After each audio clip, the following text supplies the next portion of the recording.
Sæll Arnar og til hamingju með þennan frábæra sigurinn í dag. Takk. Hver var svona lykillinn að þessum sigri?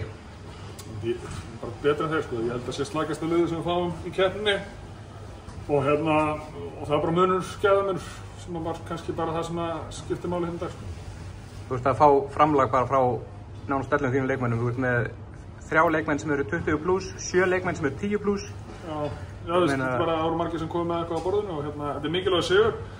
Upp á það að gera, þú veist, stigaskor getur skipt máli til að komast áfram og aðalega það sem ég tek út úr þessum leik er bara að stúkan var geggjuð og það var greinilegt að Skarpfirðingar voru spenntir fyrir að fá Evrópu. Gaman að fá svona alvöru stemningu strax í október. Það er bara stórkostlegt og stúkan bara Grettismenn geggjaðir og það bara munar öllu. Strákarnir voru að tala með þetta í klefa bara wow, hvað var gaman í dag sko, þú veist, og bara takk til þeirra sko. Bara takk Arnar, gangið vel.